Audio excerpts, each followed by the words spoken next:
Dear students, now I am explaining the next continuation, the conjugate of a complex numbers, exercise 1b concept and square root of a complex number. The majority members ఏంటంటే మీరు already regular classes వింటున్నారు.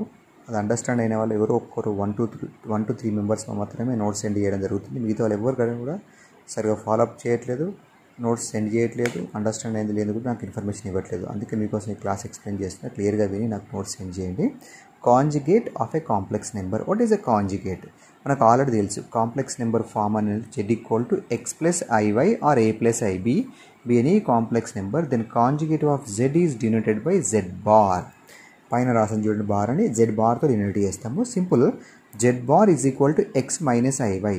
i అంటే imaginary number అని తెలుసు. దీని before positive ఉంటే negative తీసుకోవాలి, negative ఉంటే పాజిటివ్ తీసుకోవాలి. దీన్ని మనం కాంజుగేట్ అని మెన్షన్ చేస్తాం. Okay, so z bar = x - iy. Now and z bar whole bar is equal to, మళ్ళీ ఇక్కడ వచ్చిన కాంప్లెక్స్ నెంబర్కు కాంజుగేట్కు మళ్ళీ కాంజుగేట్ చేస్తున్నాం. This is equal to x + iy. నెగిటివ్ని మళ్ళీ పాజిటివ్గా రాశాను. అంటే మీన్స్ ఏంది, z bar హోల్ బార్ చేస్తే ఆటోమేటిక్ ఎంత వచ్చింది, మళ్ళీ కాంప్లెక్స్ నెంబర్ z వచ్చింది. కాబట్టి therefore we have some properties. z bar whole bar = z. ఇక్కడ ఏమంటామంటే x + iy, x - iy are complex conjugates. రెండింటిని ఒకదానికొకటి కాంప్లెక్స్ కాంజుగేట్స్ అని చెప్తాము. నెక్స్ట్ z1 z2 ఒక రెండు కాంప్లెక్స్ నెంబర్స్ తీసుకున్నట్టయితే z1 × z2 హోల్ బార్ అంటే ప్రోడక్ట్ చేసి కాంజుగేటివ్ చేసిన, ఇండివిజువల్ కాంజుగేటివ్ కనుకొని ప్రోడక్ట్ చేసిన రెండు same. So z1 × z2 whole bar = z1 bar × z2 bar అని రాస్తాము. z1/z2 whole bar = z1 bar / z2 bar. Similarly, z1 + z2 whole bar = z1 bar + z2 bar. Minus ఉంటే minus కూడా వస్తుంది ఇక్కడ. ఇది గుర్తుపెట్టుకోవాలి, main properties of conjugative of A complex number. Next square root of A complex number. ఇది చాలా important. మనం ప్రతిదానికి ఒక స్క్వేర్ రూట్ కనుక్కుంటాం. ఎగ్జాంపుల్ √16 అన్నాం అనుకోండి. √16 అంటే వాల్యూ ఎంత, 4 అని తెలుసు. అంటే ఒక నెంబర్కు స్క్వేర్ రూట్ చేస్తే ఒక నెంబర్ వచ్చింది. అట్లాగే ఒక కాంప్లెక్స్ నెంబర్స్కి స్క్వేర్ రూట్ చేస్తే కాంప్లెక్స్ నెంబరే వస్తుంది. లెటర్ చూడండి, square root of A complex number is always a complex number. z = a + ib be any complex number, then square root of a + ib is equal to, this is a very most useful formula. 4 marks question ఇది use అవుతుంది, బాగా గుర్తుపెట్టుకోవాలి. square root of a² + b² + a/2 plus i into square root of a² + b² minus a/2. Little bit ఇది typical understand అంటే use చేయడానికి. ఇది shortcut formula అంటే వేరే మెథడ్ ఉంటుంది, చాలా లెంతీ, బట్ ఇది ఈజియర్. చూడండి, square root of a + ib is equal to ± square root of r + a/2 plus i into root of r minus a/2. అంటే ఇక్కడ చూడండి, r అంటే ఏంటిది, √a² + b². ఇది ఏంటి తర్వాత ఎక్స్ప్లెయిన్ చేస్తాం. ఇది ఫైండ్ అవుట్ చేసి ఏబీ వాల్యూస్ తీసుకొని ఇది ఫైండ్ అవుట్ చేసి ఆర్ ఫైండ్ అవుట్ చేసి దీన్ని సబ్స్టిట్యూట్ చేసి సింప్లిఫై చేయడం. ఓకే, ఒకవేళ ప్లస్ ఉంటే కాంప్లెక్స్ నెంబర్లో ఆన్సర్లో ప్లస్ వస్తుంది, మిడిల్లో మైనస్ ఉంటే పాజిటివ్ ఉంటే పాజిటివ్ తీసుకోవాలి, నెగిటివ్ ఉంటే నెగిటివ్ తీసుకోవాలి. నెక్స్ట్ ఇంపార్టెంట్ నోట్ అండి, చాలా most useful. EAMCET entrance point of కూడా ఇది యూజ్ అవుతుంది మనకు. ఐ అంటే తెలుసు మనకు, ఐ అంటే ఒక ఇమాజినరీ నెంబర్. అండర్ రూట్లో నెగిటివ్ వస్తే మనం రియల్ నెంబర్స్లో ఫైండ్ అవుట్ చేయలేం. కాబట్టి కాంప్లెక్స్ నెంబర్స్లో మనం రియల్ అండ్ ఇమాజినరీ అనే రెండు పార్ట్లు ఉంటాయి. అందులో ఇమాజినరీ పార్ట్ మనం ఐ అనుకొని, I means imaginary part, imaginary number. ఒక నెంబర్ మనం ఇమాజిన్ చేసుకుంటున్నాం, రూట్లో నెగిటివ్ ఉంటే, రూట్లో -1 ఉంటే ఐ అని అనుకుంటున్నాం. ఓకేనా, నెక్స్ట్ ఐని స్క్వేర్ చేసి చూడండి, -1 వస్తుంది, రూట్ క్యాన్సిల్ అయిపోయి. ఐని క్యూబ్ చేస్తే i³ అంటే i² × i అని రాసుకోవచ్చు. i³ i² వాల్యూ -1 కాబట్టి -1 × i అంటే -i. i⁴ ఐని 4 times మల్టిప్లై చేస్తే లేదా i² స్క్వేర్ చేస్తే ఆటోమేటిక్గా 1 వస్తుంది. ఈ 4 ప్రాపర్టీస్ ఎట్లయితే వచ్చినాయో సేమ్ ఇక్కడ చూడండి. i⁴n, ఇప్పుడు i⁴ 1 అన్నాం కదా, i⁴8 తీసుకుంటా, 4 2 8, అది 1 వస్తుంది. i⁴12 తీసుకుంటా, 1 వస్తుంది. i⁴16 తీసుకుంటా, 1 వస్తుంది. అంటే i⁴ మల్టిపుల్ ఏదైనా ఉండని, 4 1s 4 2s 4 4s 400s. Example question ఇస్తాడు, i⁴2012 అంటే ఎంత అంటాడు, అప్పుడు అది 4 మల్టిపుల్లో వచ్చింది అనుకోండి, 1 అని రాస్తాము. లేదా i⁴n + 1 అంటే +1 ఎక్స్ట్రా 1 వచ్చింది అనుకుందాం. అంటే ఇప్పుడు ఎగ్జాంపుల్ i⁴5 తీసుకుంటా, i⁴5 అంటే ఏమని రాసుకోవచ్చు, 4 + 1 కదా, 1 వచ్చింది కాబట్టి i⁴1 అనేది ఆన్సర్ వస్తుంది. i⁴n + 2గా రాయగలిగినాం అనుకోండి, i² ఆన్సర్ అంటే -1 వస్తుంది.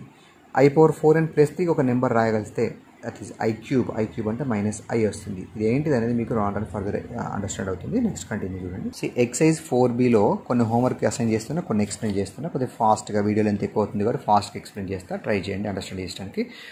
Right the complex numbers in the form. ఇది సింపుల్. A+IB కాంప్లెక్స్ నెంబర్లో ఫామ్లో రాయడం ఇట్లా చూడండి. డినామినేటర్ ఫామ్లో ఉంది కాబట్టి న్యూమరేటర్ రావాలంటే ఫస్ట్ ఈ రెండింటిని మల్టిప్లై చేసి తర్వాత రేషనైజ్ చేయాలి. మనం ఆల్రెడీ నేర్చుకున్నాం ఫస్ట్ ఎక్సైలో. ఫస్ట్ ఈ రెండు మల్టిప్లై చేస్తా, న్యూమరేటర్ సేమ్ ఉంది, ఈ రెండు మల్టిప్లై చేయండి జాగ్రత్తగా. ఇది ఈజీ కాబట్టి నేను చెప్పట్లేదు. ఓకే, మల్టిప్లై చేసి I² దగ్గర -1 తీసుకొని సింప్లిఫై చేసుకోండి. ఇట్లా సింప్లిఫై చేస్తే ఇది 17 + 6A వచ్చింది. ఇప్పుడు U/V ఫామ్ వచ్చింది. A/B or U/V form. ఇలా కాంప్లెక్స్ నెంబర్ ఉండదు కాబట్టి రేషనలైజ్ ద డినామినేటర్, అంటే డినామినేటర్ రేషనైజ్ చేయాలి. అది రూల్. అంటే పాజిటివ్ ఉంటే నెగిటివ్తో మల్టిప్లై చేసి నెగిటివ్తో డివైడ్ చేయడం. ఇప్పుడు మళ్ళీ సింప్లిఫికేషన్, ఈ రెండు మల్టిప్లై చేస్తాను జాగ్రత్తగా. నెక్స్ట్ డినామినేటర్లో A+IB × A-IB అనే ఫార్ములా అప్లై చేస్తే కాంప్లెక్స్ నెంబర్స్ ఉన్నప్పుడు A² + B² అనేది ఫార్ములా. సో A² అంటే A అంటే 17², B అంటే I ముందున్న కోఎఫిషియంట్ 6 కాబట్టి 6². దీన్ని సింప్లిఫై చేయండి. ఓవరాల్గా వచ్చేసి ఆన్సర్ 86/325 + 27I/325. ఓకే, ఈ బిట్ మిగతా అన్నీ కూడా ఈజీగా ఉన్నాయి. ఇది ఒకటి నేను ఎక్స్ప్లెయిన్ చేశాను, మిగతా మీరు వర్క్ చేయాల్సిందే. వర్క్ ఏందని ఇక్కడ చెప్తాను. నెక్స్ట్ ఇందులో 9th క్వశ్చన్ చూడండి. I⁻−19 అన్నాడు. మనకు ఒక ఫామ్లో ఉంది x⁻−m = 1/x⁻m అని. ఓకే, అంటే దీన్ని 1/I⁻19గా రాసుకోవచ్చు. I⁻19 వాల్యూను ఐని 19 టైమ్స్ మల్టిప్లై చేయలేం కాబట్టి 4 టేబుల్లోకి వెళ్ళిపోవాలి. 4 2 = 8, 4 3 = 12, 4 4 = 16, 4 5 = 20. 20 కంటే తక్కువ కాబట్టి 4 4 = 16. 16 కంటే ఎంత ఎక్కువ ఉంది? +3 ఎక్కువ ఉంది. అంటే ఇది 4n + 3 ఫామ్లో వచ్చినాం కాబట్టి ఇక్కడ వచ్చే ఆన్సర్ I³ వస్తుంది. అది గుర్తుపెట్టుకోవాలి. ఇక్కడ ఫామ్లో రాసిన this is I³. Here answer is I³. I³ అంటే ఎంత అని చెప్పాను ఫార్ములాలో? -I. Therefore 1/-I. 1/-Iని సింప్లిఫై చేయడం ఎట్లా? ఎందుకు 1/-I అంటే డినామినేటర్ ఫామ్ వచ్చింది. మనకు కావాల్సింది ఏంది? A+IB ఫామ్ రావాలి. అంటే ఇక్కడ మళ్ళీ రేషనైజ్ చేయొచ్చు. రేషనైజ్ చేయడం అంటే మీకు అర్థం కాదు. ఇట్లా ఉంటే రేషనైజ్ చేయడం చాలా సింపుల్. ఈ టైప్లో ఉంటే, ఈ టైప్లో ఉంటే ఏం చేయండి అంటే ఈ మైనస్ని పైకి షిఫ్ట్ చేయండి. -1/I. -1 అంటే ఫార్ములా I² / ఐకి స్క్వేర్ కట్ చేస్తే ఆన్సర్ I వచ్చింది. ఓన్లీ ఇమాజినరీ పార్ట్ వచ్చింది దీని meaning. Okay, next question observe. ఇక్కడ హోంవర్క్ ఇచ్చాను, ఈ హోంవర్క్ చేయాలి. ఫస్ట్ బిట్లో నేను 2 సమ్స్ చెప్పాను, ఈ రిమైనింగ్ సమ్స్ చేయండి. వీటి ఇన్బిట్వీన్లో సమ్స్ అవసరం లేదు. Okay, next question example 1. Find the complex conjugative of 3 + 4i × 2 - 3i. అంటే కంపల్సరీ కాంజుగేట్ కనుక్కోవాలంటే ముందు ఈ నెంబర్ను Z అనుకోండి. ఈ ప్రోడక్ట్ను కంపల్సరీ ప్రోడక్టా, అడిషనా, సబ్ట్రాక్షన్ ఏది ఇస్తే అది చేసిన తర్వాతనే కాంజుగేటివ్ చేయాలి. ఫస్ట్ ఈ ప్రోడక్ట్ సింప్లిఫై చేసుకోండి సింపుల్గా. ఇది ప్రోడక్ట్ మెథడ్, మీకు తెలుసు కాబట్టి చెప్పట్లేదు. 18 - I వచ్చింది. ఇప్పుడు కాంజుగేటివ్ ఆఫ్ Z అంటే Z బార్ కాబట్టి Z బార్ = 18 - Iకి కాంజుగేటివ్ ఎంత? 18 + I. అపోజిట్ సింబల్ తీసుకుంటాం, Iకి బిఫోర్ మాత్రమే. ఓకే, నెక్స్ట్ ఇంకో క్వశ్చన్ ఎక్స్ప్లెయిన్ చేస్తున్నాను సెకండ్ బిట్లో, 4th. Right the conjugative of 5i/7 + I. Z అనుకుంటున్నాను, 5i/7 + I. ఫస్ట్ ఇది కాంజుగేటివ్ కనుక్కోవాలంటే A+IB ఆర్ x+iy ఫామ్లో ఉండాలి. అంటే డినామినేటర్ ఉండదు ఇట్లా. దీన్ని మనం రేషనైజ్ చేస్తాం. 7 + I కాబట్టి 7 - I మల్టిప్లై చేసి 7 - I డివైడ్ చేయండి. Multiply the numerators.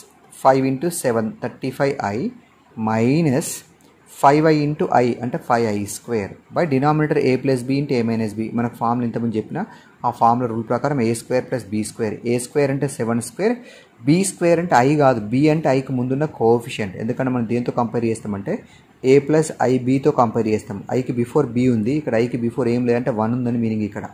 అందుకే 1² తీసుకున్నాం. ఇక్కడ I² అంటే -1 తెలుసు కదా, -1 సబ్స్టిట్యూట్ చేశాను. దీన్ని సింప్లిఫై చేసుకున్నాం. సింప్లిఫై చేసుకొని రియల్ పార్ట్ ఇది +5 అవుతుంది, ఇమాజినరీ పార్ట్ ఇది 35 అవుతుంది / 50.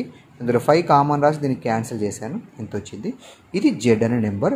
డినామినేటర్లో 10 ఉంది కాబట్టి ఇబ్బంది లేదు, కాన్స్టెంట్ ఉంది కాబట్టి. ఇక్కడ కాంప్లెక్స్ నెంబర్ ఫామ్ నుంచి ఇది A+IB ఫామ్ ఉన్నట్టే డైరెక్ట్గా. A అంటే 1/10, B అంటే 7/10 I అని. Okay, conjugative of Z bar = ఈ I అనే టర్మ్ బిఫోర్ నెగిటివ్ తీసుకోవాలి. 1 - 7/10. It's clear. Next one more very important question. 100% board ఎగ్జామ్లో 4 మార్క్స్ ఎక్స్పెక్టెడ్. ఇది బాగా ప్రాక్టీస్ చేయండి. ఈ మోడల్ క్వశ్చన్స్ హోంవర్క్ చేయండి. ఇంతకుముందు పేజీలో కూడా కొన్ని హోంవర్క్ ఇచ్చారండి. ఇది కాంజుగేటివ్ పైన ఈ బిట్ హోంవర్క్స్ కూడా మీరు దీన్ని కంటిన్యూషన్ చేయాలి. Okay, next here observe. See find square root of -5 + 12i. Square root చేయడం సొల్యూషన్ తీసుకుంటున్నాను. Z = -5 + 12i లేదా దీన్ని A+IB అనుకుంటున్నాను. A value -5, B value 12. దీనిలో ముందు ఫస్ట్ R ఫైండ్ అవుట్ చేయాలి. R = √A² + B² R value. Under root of ఏని square చేస్తున్నా బీని స్క్వేర్ చేస్తే సింప్లిఫై చేస్తే ఆన్సర్ √169 ఈజ్ 13. ఓకే, నా under root of A plus IB అంటే ఏంటండి ఫార్ములా. ఈ ఫార్ములా మీకు ఆల్రెడీ చెప్పాను, plus or minus √r+a/2 plus i into √r-a/2. ఈ ప్లేస్లో వాల్యూ సబ్స్టిట్యూట్ చేయండి. ప్లస్ ఉంటే ప్లస్ తీసుకుంటాం, ఎందుకంటే మిడిల్లో ప్లస్ ఉంది కాబట్టి. మిడిల్లో మైనస్ ఉంటే మైనస్ తీసుకుంటాం. Okay, R value 13 plus A value ఎంత -5/2. ఆర్ వాల్యూ 13, ఏ వాల్యూ -5 అంటే -(-) ప్లస్ 5/2.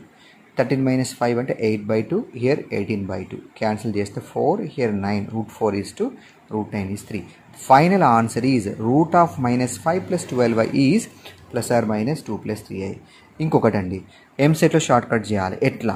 ఇప్పుడు ఇదే క్వశ్చన్ ఎంట్రన్స్ పాయింట్ ఆఫ్ వ్యూలో ఐఐటీలో కానీ ఇంజనీరింగ్ ఎగ్జామినేషన్లో కానీ ఇస్తే అప్పుడు రివర్స్ మెథడ్లో పోవాలి. ఆప్షన్స్లో 4 ఆప్షన్స్ ఉంటాయి, 2 + 3i, 2 - 3i, 3 + 2i, 3 - 2i అని. మీరు వెరిఫికేషన్ ప్రాసెస్ పోవాలి. ఎట్లా? ఒక చిన్న ఎగ్జాంపుల్, √16 ఎంత అండి? 4 అని తెలుసు. మరి 4ను స్క్వేర్ చేస్తే ఎంత? 16. వచ్చిన ఆన్సర్ 4 కదా, వచ్చిన ఆన్సర్ను స్క్వేర్ చేస్తే 16 అని గుర్తుపెట్టుకోవాలి. ఇది కూడా అంతే. మీరు ఏం చేస్తారంటే 2 + 3a వచ్చింది ఆన్సర్. ఇది వెరిఫికేషన్ మాత్రమే, జస్ట్ వెరిఫికేషన్ ప్రాసెస్సే, గుర్తుపెట్టుకోండి. వెరిఫికేషన్ చేయాల్సిన అవసరం లేదు. మీకు ఆన్సర్ కరెక్ట్గా అనేది ఎంసెట్ తెలియడం కోసము. ఆన్సర్లో 2 + 3a వచ్చింది. 2 + 3aని నేను స్క్వేర్ చేస్తా. ఈ ప్లస్ ఆర్ మైనస్ అనవసరం. a + b whole square formula ప్రకారం ఫస్ట్ a స్క్వేర్, 2 స్క్వేర్ అంటే ఎంత 4, ప్లస్ b స్క్వేర్ అంటే 3 స్క్వేర్ 9, 9 ఇంటూ ఇక్కడ i స్క్వేర్ ఉంది అంటే -9 వస్తే డైరెక్ట్ చెప్తున్నా.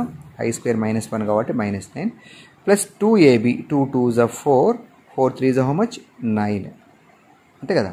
2 2s are 4, 4 3s are 12 అంటే ఇక్కడ 12i వస్తుంది, గుర్తుపెట్టుకోవాలి. దీన్ని సింప్లిఫై చేస్తే ఎంత వచ్చింది? -5 + 12i. ఓకే, అబ్జర్వ్ చేయండి, the question is -5 + 12i. This is the EAMCET verification method. ఆన్సర్ను స్క్వేరింగ్ చేసి క్వశ్చన్ తీసుకురావడం. ఈ క్వశ్చన్స్ హోంవర్క్ చేయాలి. ఇవన్నీ very very very important. 4th బిట్లో ఫస్ట్, సెకండ్, థర్డ్ది, 5th బిట్లో ఫస్ట్ అండ్ థర్డ్ది హోంవర్క్ కంప్లీట్ చేసి నాకు నోట్స్ షేర్ చేయండి. ఇది ఒకవేళ నోట్స్ ఆల్రెడీ పంపిన వాళ్ళు ఉంటే అవసరం లేదు, ఇది క్లియర్గా ఉందని మీకు షేర్ చేస్తున్నాను.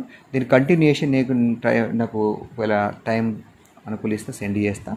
లేదు అంటే కనుక మీరు రన్నింగ్ క్లాస్ మీకు అండర్స్టాండ్ అవుతుంది కనుక మీరు రన్నింగ్ క్లాస్ రాసుకొని సెండ్ చేయాలి. Okay, thank you very much.